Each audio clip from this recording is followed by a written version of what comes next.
here we are. So I was thinking about people that are really high in conscientiousness, and I was thinking, does that mean? So I was thinking that the appearance of, you take two people that are exceptionally high in conscientiousness, they work out a bunch, they're very clean, they're on top of stuff, they're type A. One is maybe driven by, it's a habit, that's something that they're just really good at, they take to well, it's very natural for them. Another one is maybe high in conscientiousness because they have an exceptional need for control, and it's almost like a OCD type of thing or something. And I know a lot of people being in the psychedelic community, I know there's a lot of people in the psychedelic community that were like major fuck ups and then like tried to get their life together or whatever, and now are very high and conscientious, but it's because they weren't for a very long time as well. You've just given a great example of how people's personalities can change, right? So those are some people who were very unconscientious for a long time, and now they've pulled it together and they are reasonably conscientious. So I guess specifically, I'm wondering how you go about thinking about what drives a personality trait. So, because when you say high in conscientiousness, like I said, that might be coming from just a natural place, or just someone's really adept at being organized. And it also might come from just a source of anxiety, but it looks from the outside as the same personality trait, right, but it's two very different drivers and two very almost different personalities driving that personality trait.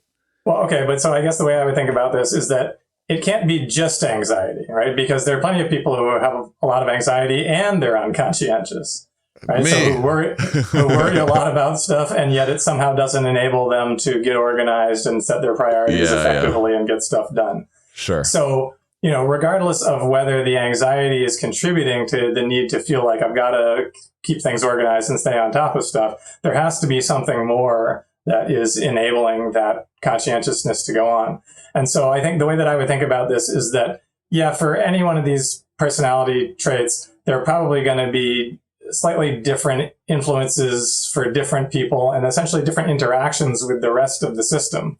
But then there's going to be some kind of a core that has to be there, that has to be going on in that person in order to have that thing at all, right? So in other words, it's not, so we take the person who's just always been conscientious, and they might not even be a particularly anxious person. They just are really good at staying on top of things and being motivated and organized.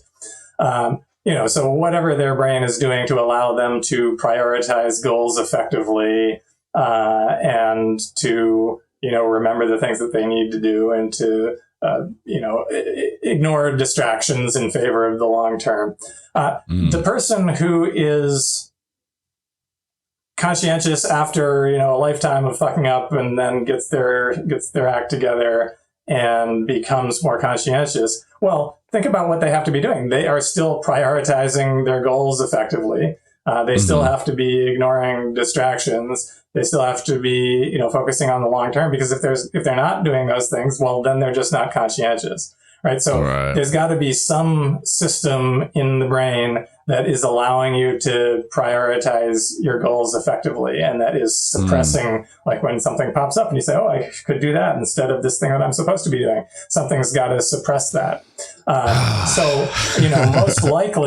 Most likely there is a lot of overlap in terms of the immediate drivers of conscientiousness for both of those people, even though their background and their motivations are quite different. But then, you're certainly going to have a whole different profile of the way that one system interacts with the other systems in the brain, right? Because for one person, it's constantly being engaged by these jolts of anxiety, like, oh crap, oh shit. And so then that's what's kicking that system into gear for them.